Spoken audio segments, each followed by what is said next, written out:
Welcome back to WagerTalk.com Monday Night Football action. We've got Indianapolis at the New York Giants. I'm Marco D'Angelo, joined in studio by Brian Leonard, both from WagerTalk.com. Brian, I got to say, last week, I swear I was at Caesars watching the games was in the poker room playing in the the Indianapolis-Pittsburgh game. I swear I saw the sportsbook manager dancing the jig behind the counter when that game went final because the books they made a mint on that game because everybody bet the Colts like they had the final score already. Yeah, they definitely did, and it was a popular bet in the Hilton contest once again. And we had talked about Dallas earlier, that a lot of people were reluctant and all of a sudden jumped on Dallas. Yeah. A lot of the wise guys. You know, I talked about that on a video before where the Colts, most of the wise guys bet against them the last couple of years, and I don't understand why. The stats haven't proven it, but it's a team that knows how to win. Mm-hmm. So last week, it was one of those situations. I think a lot of it had to do with Pittsburgh looking so bad in a win on Monday Night Football.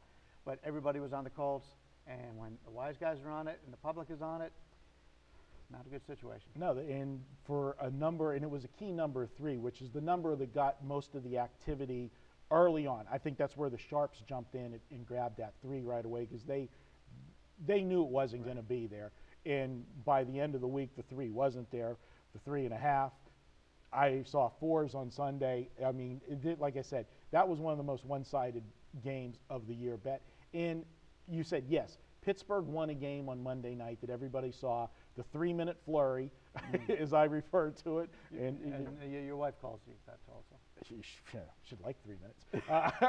But the situation being the combination of that in Indianapolis made Cincinnati a good football team. Now, they got some injuries right now, but this is still a very good football team, the Cincinnati Bengals. Made them look horrible the week before, shutting them out. So it was the combination of the two. It was the perfect storm.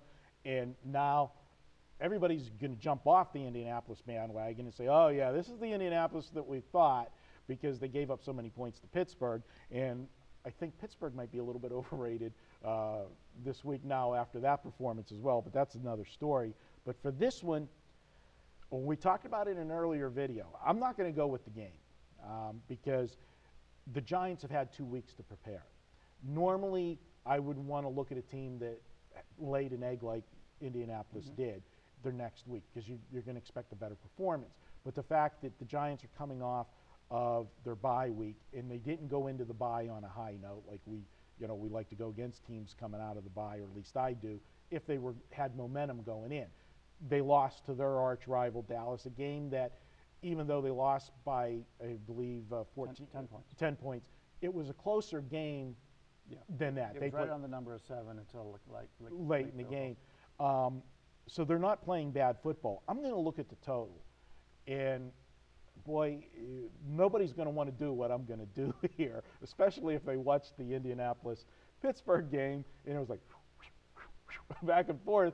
I'm going to look at the under. I just think that this total is too high for this is the highest total that either team, that they've been involved in, the Giants. And the Giants, with 2 weeks to prepare, they're going to come up with a game plan to stop the strengths of the Colts, much like we saw the game plan that that Washington came up trying to stop Romo and company last week.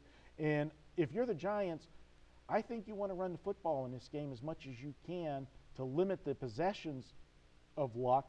And outside of last week's game, Indianapolis's defense actually had been playing good football. Now, they weren't playing the best of teams, but they were playing good football defensively. Yeah, in fact, I think 4 of the last 6 teams they played, they allowed 17 points or less. Exactly.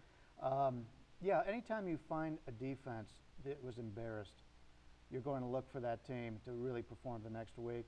The Giants are actually, they go into the break, and their seasons, they really need a win here. And both Philadelphia and Dallas found ways to lose. Now, nobody expected that to happen. So now they're actually in a situation where they get back in the race in this division. Big game for them, and I like the situation where they got the extra week to prepare.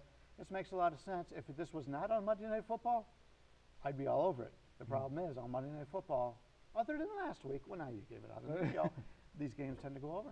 They do. It was 20-4. Now it's 20-5 on the primetime games, the Thursday, the Sunday, and Monday night games. But Brian, we've been doing this way too long.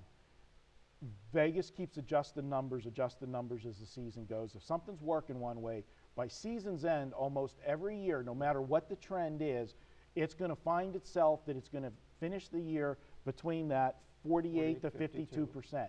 And if that is the case, there's going to be a lot of unders coming up down the road.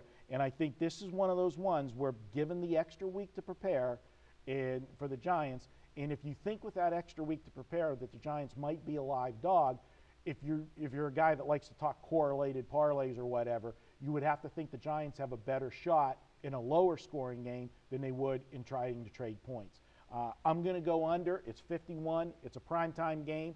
I don't think the line's going to come down. I think late it will come down when the sharps at that last minute, if they think like I'm thinking, and pound the number. So, you know, watch for it to get to its peak. Grab the under. I'll be on the under. And want to remind you guys, Monday Night Football, the week's done for football, but there's Tuesday. We've got NBA action. We're going to have college football on Tuesdays, I think, the entire month of November.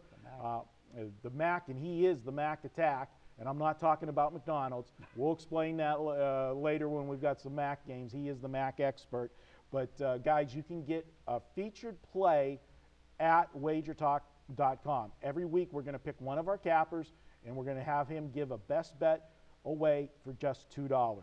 So head to WagerTalk on Tuesday, find out who the Tuesday $2 capper is, and check it out. And also, when you do buy that $2 Tuesday capper, we're going to put a special coupon in there. We're going to give you 60% off a second capper's play that day. So really good savings for you.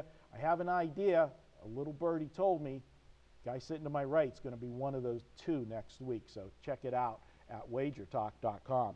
That's it for this week, guys. Thanks for joining us. We'll be back next week. He's Brian Leonard. I'm Marco D'Angelo. Cash some tickets this week. I'll talk to you next week.